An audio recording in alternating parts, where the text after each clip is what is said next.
नमस्कार, vision IAS के news today के इस अंक में आप सभी का स्वागत है। इस अंक में हम आपके लिए लेकर आए हैं यूपीएससी परीक्षा की दृष्टि से महत्वपूर्ण कुछ अहम खबरें। इस अंक के साथ मैं हूँ दिव्या तोमर।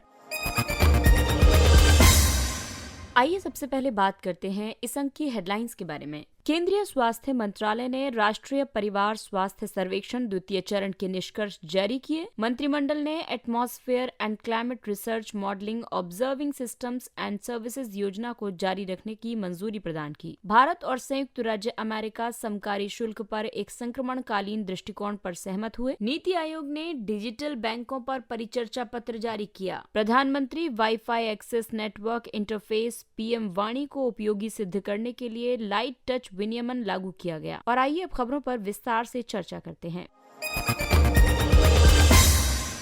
इस अंक की सबसे पहली खबर स्वास्थ्य क्षेत्र से। केंद्रीय स्वास्थ्य मंत्रालय ने राष्ट्रीय परिवार स्वास्थ्य सर्वेक्षण द्वितीय चरण के निष्कर्ष जारी किए। एनएफएचएस के इन लगातार चरणों का मुख्य उद्देश्य स्वास्थ्य और परिवार कल्याण तथा अन्य उभरते मुद्दों से संबंधित विश्वसनीय और तुलनात्मक डेटा प्रदान करना है। एनएफएचएस 5 में कुछ नए प्रमुख क्षेत्र शामिल हैं, जैसे कि मृत्यु का पंजीकरण, पूर्व विद्यालय शिक्षा, बाल टीकाकरण का विस्तारित क्षेत्र, मासिक धर्म में स्वच्छता, अल्कोहल और तंबाकू के उपयोग की आवृत्ति। आइए अब आपको बताते हैं इस सर्वेक्षण की मुख्य विशेषताओं के बारे में। ये अखिल भारतीय स्तर का सर्वे है, जिसमें संकेतक हैं कुल प्रजनन दर टीएफआर, यानी प्रति महिला लगभग 2.1 बच्चों के टीएफआर को प्रतिस्थापन स्तर की प्रजनन क्षमता कहा जाता है। इसे जनसंख्या वृद्धि को नियंत्रण में रखने के लिए आवश्यक माना जाता है। टीएफआर में पहले के मुताबिक कमी आई है। ये वर्ष 2015-16 में 2.2% हुआ करता था, जो अब घटकर 2 पर आ गया है। दूसरा संकेतक है कुल जनसंख्या में लिंगानुपात का।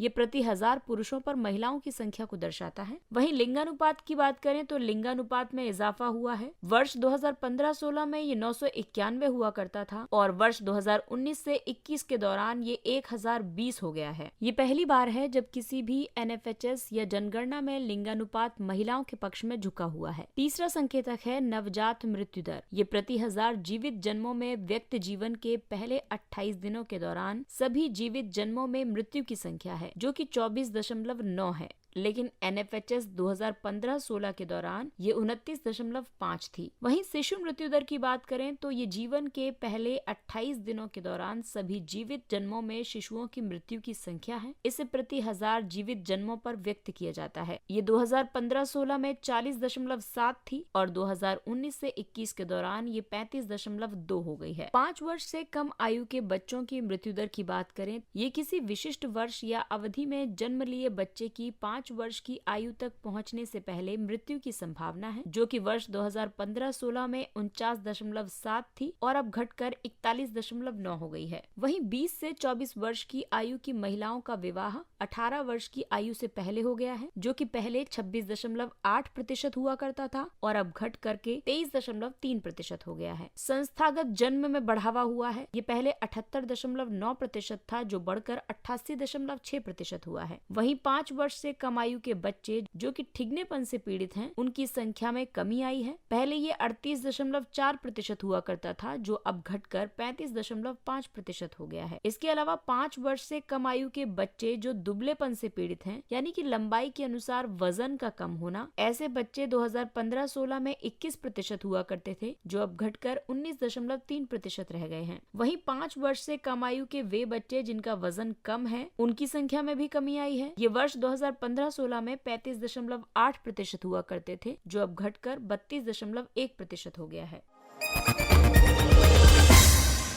मंत्रिमंडल ने atmosphere and climate research modelling observing systems and services across योजना को जारी रखने की मंजूरी दी है। अम्ब्रेला स्कीम एक्रोस को अगले 5 वर्षों के वित्तीय चक्र के लिए जारी रखा गया है। ये वर्ष 2021 से वर्ष 2026 तक रहेगी। एक्रोस योजना पृथ्वी विज्ञान मंत्रालय के वायुमंडलीय विज्ञान कार्यक्रमों से संबंधित है। ये योजना मौसम तथा जलवायु सेवाओं के विभिन्न पहलुओं को संबोधित करती है। इनमें से प्रत्येक पहलू को एक्रोस के तहत 8 उप योजनाओं के रूप में शामिल किया गया है। ये उप योजनाएं हैं पॉलीरिमेट्रिक डॉपलर मौसम रडार की कमीशनिंग। इसका प्रमुख उद्देश्य है रडार पर्यवेक्षणात्मक नेटवर्क के स्थानिक और सामयिक घनत्व में सुधार करना, उपमहाद्वीप में उष्णकटिबंधीय चक्रवातों, मानसून अवदाब और निम्न दाब वाले क्षेत्रों की बेहतर जांच, निगरानी और ट्रैकिंग करना। दूसरी उपयोजना है पूर्वानुमान प्रणाली का उन्नयन। एक उन्नत परिचालनरत पूर्वानुमान प्रणाली तथा पूर्वानुमान और अन्य सेवाओं के लिए वितरण प्रणाली का विकास करना। चक्रवात, वज्रपात और कोहरे के पूर्वानुमान में सुधार के लिए विशेष अभियान का संचालन करना। अन्य उपयोजना है मौसम और जलवायु सेवाएं। इसका उद्देश्य है ब्लॉक स्तर के पूर्वानुमानों के लिए एक उन्नत मौसम पूर्वानुमान प्रणाली विकसित करना। देश के सभी जिलों में जिला कृषि मौसम विज्ञान इकाइयों की स्थापना करना। वहीं वायुमंडलीय पर्यवेक्षण नेटवर्क का उद्देश्य उपग्रह मौसम विज्ञान अनुप्रयोगों के लिए बहुप्रसंस्करण, कंप्यूटिंग और संचार सुविधाओं की स्थापना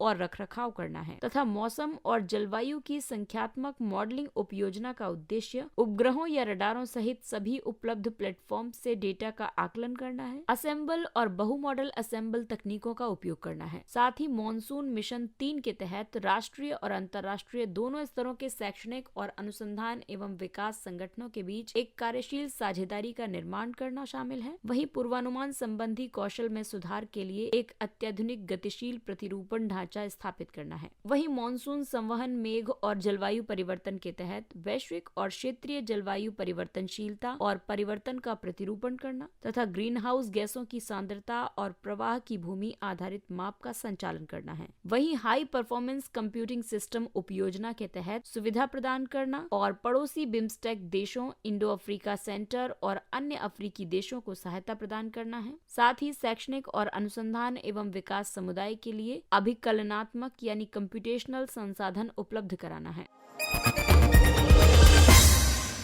अगली खबर भारत के विदेश संबंधों पर आधारित है। भारत और संयुक्त राज्य अमेरिका समकालीन शुल्क पर एक संक्रमणकालीन दृष्टिकोण पर सहमत हुए हैं। दोनों देशों ने समकारी शुल्क से संक्रमण के लिए एक समझौते पर हस्ताक्षर किए हैं। आपको बता दें कि America, Austria, France, Italy, Spain और यूनाइटेड किंगडम मौजूदा एक तरफा उपायों पर एक संक्रमणकालीन दृष्टिकोण पर सहमत हो गए थे। समकारी शुल्क को वर्ष 2016 में भारत में बिना किसी स्थायी प्रतिष्ठान वाली विदेशी फर्मों पर कर लगाने के लिए प्रस्तुत किया गया था। बाद में अमेरिका ने Austria, Bharat, Italy, United kingdom द्वारा अपनाए गए ऐसे डिजिटल करों की जांच की थी। अमेरिका ने ये घोषणा की कि ये कर अमेरिकी डिजिटल कंपनियों के प्रति भेदभाव करते हैं। अक्टूबर 2021 में भारत सहित 136 देशों ने 15% की दर से वैश्विक न्यूनतम कॉर्पोरेट कर लागू करने के लिए सहमति व्यक्त की थी। साथ ही उन बाजारों में बड़ी कंपनियों के लाभों पर कर लगाने की एक समान प्रणाली लागू करने पर भी सहमति व्यक्त की गई थी, जहां इन लाभों को अर्जित किया जाता है। समझौते के लिए देशों को सभी डिजिटल सेवा कर और अन्य समान एक पक्षीय उपायों को हटाने की आवश्यकता है। वैश्विक कर समझौतों के प्रस्तावित समाधान में 2 घटक शामिल हैं। एक है जो बाजार क्षेत्राधिकार को लाभ के एक अतिरिक्त हिस्से के दोबारा आवंटन से संबंधित है, और स्तंभ 2 न्यूनतम कर को शामिल करता है जो कि कर नियमों के अधीन है। भारत अमेरिका समझौते के अनुसार भारत 31 मार्च 2024 तक या स्तंभ 1 के लागू होने तक जो भी पहले हो समकारी शुल्क लागू करना जारी रखेगा।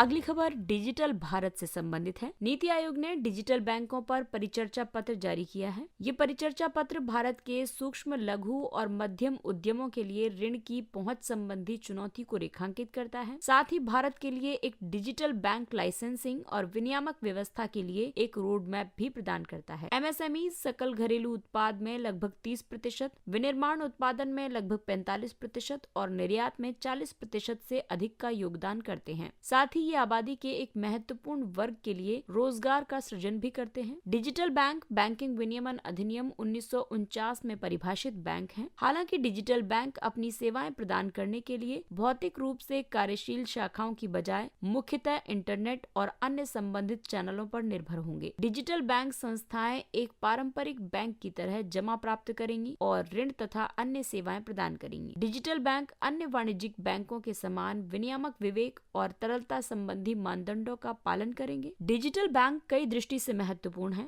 डिजिटल बैंक अक्षम व्यवसाय मॉडल वाले ऐसे मौजूदा वाणिज्यिक बैंकों के विकल्प सिद्ध हो सकते हैं जिनकी परिचालन लागत उनकी आय से ज्यादा है और ज्यादा शाखाओं के प्रबंधन में भी उच्च लागतों का वहन कर रहे हैं। इसके अलावा डिजिटल बैंक डेटा और मंचों का लाभ उठाकर आसानी से ऋण उपलब्ध करवा सकते हैं। इस तरह वे लघु व्यवसायों का समर्थन करने में सकारात्मक भूमिका निभा सकते हैं। ये बैंक भारत में सार्वजनिक डिजिटल बुनियादी ढांचे के बढ़ते पूंजीकरण में मदद करेंगे। ये वित्तीय अपवर्जन, डिजिटल निरक्षरता आदि जैसी कई सार्वजनिक नीतिगत चुनौतियों का समाधान करने में भी सहायक होंगे। प्रधानमंत्री वाईफाई एक्सेस नेटवर्क इंटरफेस यानी पीएम वाणी को उपयोगी सिद्ध करने के लिए लाइट टच विनियमन लागू किया गया। लाइट टच विनियमन उद्यमियों को सार्वजनिक वाईफाई हॉटस्पॉट स्थापित करने और अपने लिए अतिरिक्त राजस्व उत्पन्न करने के लिए प्रोत्साहित करेगा। लाइट टच विनियमन का अर्थ ये नहीं है कि कोई विनियमन नहीं है, बल्कि इसका मतलब है कि एक विशिष्ट कानूनी साधन के स्थान पर वैकल्पिक विनियामक तंत्र का उपयोग करना। उदाहरण के लिए औद्योगिक अभिकर्ताओं द्वारा स्व की प्रक्रिया निर्धारित करना। पीएम वाणी का उद्देश्य सार्वजनिक वाईफाई हॉटस्पॉट प्रदाताओं के माध्यम से ब्रॉडबैंड के प्रावधान की परिकल्पना करके देश में वायरलेस इंटरनेट कनेक्टिविटी को बढ़ावा देना है। पीएम वाणी तंत्र का संचालन अलग अलग प्रतिस्पर्धी करेंगे, जैसे पब्लिक डेटा ऑफिस यानी पीडीओ। ये केवल पीएम वाणी के तहत आने वाले वाईफाई सेवा स्थलों को स्थापित करने, रखरखाव करने और संचालित करने का कार्य करेगा तथा उपभोक्ताओं को ब्रॉडबैंड सेवा प्रदान करेगा। पब्लिक डेटा ऑफिस एग्रीगेटर, ये पीडीओज का एक एग्रीगेटर होगा और पंजीकृत उपयोगकर्ताओं के प्रमाणीकरण और लेखा खातों के रखरखाव का कार्य करेगा। तीसरा है ऐप प्रदाता, ये पंजीकृत ग्राहकों के लिए मोबाइल ऐप विकसित करेगा। साथ ही वाईफाई वाले हॉटस्पॉट क्षेत्रों में पीडीओ यानी पब्लिक डेटा ऑफिस पीएम वाणी सेवा की उपलब्धता का पता लगाने के बाद उसके अनुरूप ऐप में इसकी जानकारी डालेगा ताकि ग्राहक अपने मोबाइल पर इंटरनेट सेवा का उपयोग कर सके। और चौथा है सेंट्रल रजिस्ट्री, ये ऐप प्रोवाइडर्स पीडीओए यानी कि पब्लिक डेटा ऑफिस एग्रीगेटर और पब्लिक डेटा ऑफिस के विवरण को बनाए रखेगा। आइए अब बात करते हैं कुछ अन्य महत्वपूर्ण सुर्खियों के बारे में। आपदा प्रबंधन पर विश्व कांग्रेस WCDM। आपदा प्रबंधन पर विश्व कांग्रेस का 5वां संस्करण नई दिल्ली में आयोजित किया जा रहा है। WCDM आपदा जोखिम प्रबंधन के कई चुनौतीपूर्ण मुद्दों पर चर्चा करने के लिए विश्व भर के शोधकर्ताओं, नीति निर्माताओं और प्रैक्टिशनर्स को एक ही मंच पर लाने के लिए DMICS की एक पहल है। DMICS यानी disaster management initiatives and convergence society, ये नागरिक समाज की एक पहल है। ये आपदा जोखिम न्यूनीकरण पर एक अभिसरण समाज के रूप में कार्य करती है। इसका उद्देश्य जोखिमों को कम करने और आपदाओं के प्रतिरोध निर्माण के लिए जोखिमों और पूर्व कार्यों की समझ बढ़ाने के लिए विज्ञान, नीति और प्रथाओं संबंधी वार्ताओं को बढ़ावा देना है। अगला है राष्ट्रीय शिक्षुता प्रशिक्षण योजना यानी नेशनल अप्रेंटिसशिप ट्रेनिंग स्कीम। हाल ही में मंत्रिमंडल ने राष्ट्रीय शिक्षुता प्रशिक्षण योजना नेट्स को वर्ष 2021-22 से वर्ष 2025-26 तक जारी रखने की मंजूरी दी है। नेट्स शिक्षा मंत्रालय के तहत 1 वर्ष का कार्यक्रम है। ये तकनीकी रूप से योग्य युवाओं को उनके कार्यक्षेत्र में आवश्यक व्यवहारिक ज्ञान और कौशल से सुसज्जित करता है। संगठनों द्वारा प्रशिक्षुओं को उनके कार्यस्थल पर प्रशिक्षण दिया जाता है। शिक्षुता की अवधि के दौरान प्रशिक्षुओं को एक वृत्तिका यानी स्टाइपेंड राशि का भुगतान किया जाता है। इसमें से 50% भारत सरकार से नियोक्ता को पुनर्भुगतान के योग्य है। नेट्स अगले 5 वर्षों में लगभग 7 लाख युवाओं को रोजगार प्रदान करेगा और लगभग 9 लाख प्रशिक्षुओं को प्रशिक्षित करेगा। प्रधानमंत्री गरीब कल्याण अन्न योजना PMGKAY। मंत्रिमंडल ने PMGKAY चरण 5 को और 4 महीनों के लिए बढ़ा दिया है। प्रधानमंत्री गरीब कल्याण अन्न योजना के तहत सरकार ने मार्च 2020 में लगभग 80 करोड़ राष्ट्रीय खाद्य सुरक्षा अधिनियम के लाभार्थियों को प्रति व्यक्ति प्रति माह 5 किलोग्राम अतिरिक्त निःशुल्क खाद्यान्न के वितरण की घोषणा की थी। ये आवंटन राष्ट्रीय खाद्य सुरक्षा अधिनियम खाद्यान्नों के अलावा होगा। भारत गौरव योजना। भारतीय रेलवे ने पर्यटन व्यवसाय को बढ़ावा देने और आकर्षित करने के लिए भारत गौरव योजना नामक एक नई योजना शुरू की है। भारत गौरव योजना के तहत थीम आधारित पर्यटक सर्किट ट्रेनें या तो निजी या राज्य के स्वामित्व वाले ऑपरेटरों द्वारा चलाई जा सकती हैं। अब तक भारतीय रेलवे में यात्री खंड और माल खंड थे, अब इसमें पर्यटन के लिए एक तीसरा खंड भी होगा। लगभग 3033 कोच या कहें कि लगभग 150 ट्रेनों को इस योजना के तहत चिन्हित किया गया है। इसके अंतर्गत ऑपरेटर को रूट, किराया, थीम और सुविधाओं सहित कई सेवाओं को स्वयं से तय करने की स्वतंत्रता होगी। वे पर्यटकों को रेल यात्रा, होटल, आवास, दर्शनीय स्थलों की व्यवस्था आदि सहित सभी समावेशी पैकेज की पेशकश करेंगे। महासागर सेवाएं, मॉडलिंग, अनुप्रयोग, संसाधन और प्रौद्योगिकी यानी ओ स्मार्ट योजना। मंत्रिमंडल ने ओ स्मार्ट योजना को वर्ष 2021 से 26 तक जारी रखने को मंजूरी प्रदान की है। पृथ्वी विज्ञान मंत्रालय की ओ स्मार्ट योजना के कई उद्देश्य हैं, जैसे कि समुद्री जीवित संसाधनों के बारे में जानकारी तैयार करना और उसे नियमित रूप से अपडेट करना, समुद्री जैव संसाधनों का दोहन करने के लिए प्रौद्योगिकियों का विकास करना, समुद्र से मीठे जल और ऊर्जा सृजित करने वाली प्रौद्योगिकियों का विकास करना तथा बहुधात्विक ग्रंथियों के बारे में अन्वेषण करना और जल के भीतर वाहनों और प्रौद्योगिकियों का विकास करना। Polio virus. विश्व स्वास्थ्य संगठन के अनुसार विश्व भर में वाइल्ड पोलियो वायरस के मामलों में गिरावट जारी है। इस वर्ष की शुरुआत में केवल 2 मामलों का पता चला था, एक पाकिस्तान में और एक अफगानिस्तान में। पोलियो माइलाइटिस एक अत्यधिक संक्रामक रोग है। ये तंत्रिका तंत्र पर हमला करता है। वाइल्ड पोलियो वायरस के 3 प्रकार हैं, टाइप 1, टाइप 2 और टाइप 3। वर्तमान में केवल टाइप 1 वाइल्ड पोलियो वायरस ही व्याप्त है। पोलियो वायरस के खिलाफ 2 प्रकार के टीके हैं, निष्क्रिय पोलियो वैक्सीन और ओरल पोलियो वैक्सीन। और आइए अब बात करते हैं सुर्खियों में रहे व्यक्तित्व के बारे में। चौधरी हरमोहन सिंह यादव। वे एक शिक्षाविद, सामाजिक कार्यकर्ता, स्वतंत्रता कार्यकर्ता और एक राजनीतिज्ञ थे। वर्ष 1991 में उन्हें 1984 के सिख विरोधी दंगों के दौरान उनकी असाधारण वीरता और निडरता के लिए शौर्य चक्र से सम्मानित किया गया था। चौधरी हरमोहन सिंह के महत्वपूर्ण मूल्यों की बात करें तो उन्होंने सांप्रदायिक सद्भाव को बढ़ावा दिया। उन्होंने वर्ष 1984 के सिख विरोधी दंगों के दौरान अनेक लोगों का जीवन बचाया था। इनके जीवन से सादगी और जनसेवा की प्रेरणा मिलती है। उन्होंने लोगों के जीवन में, विशेषकर हाशिए पर रहने वालों और किसानों के जीवन में खुशहाली लाने का प्रयास किया। कृष्णम्मल जगन्नाथन। हाल ही में तमिलनाडु की एक सामाजिक कार्यकर्ता कृष्णम्मल जगन्नाथन को पद्म भूषण से सम्मानित किया गया था। इनके जीवन मूल्य गांधीवादी सिद्धांतों पर आधारित हैं। इन्होंने सामाजिक समानता और सशक्तिकरण के लिए महात्मा गांधी तथा विनोबा भावे के साथ कार्य किया है। उन्होंने लैंड फॉर टिलर्स फ्रीडम यानी लाफ्टी की स्थापना की है। ये जमींदारों से भूमि खरीदने और उन्हें भूमिहीन दलितों के बीच समान रूप से वितरित करने के लिए एक संगठन है। इसके साथ ही ये अंक समाप्त होता है। अगले अंक में फिर मुलाकात होगी कुछ अन्य महत्वपूर्ण खबरों के साथ। तब तक सावधानी बरतिए, क्योंकि कोरोना अभी समाप्त नहीं हुआ है। इसलिए मास्क पहने, सुरक्षित दूरी बनाए रखें, हाथ और चेहरा साफ रखें और टीकाकरण अवश्य करवाएं। और अब हमें यानी विजन IAS की पूरी टीम को दीजिए इजाजत। नमस्कार।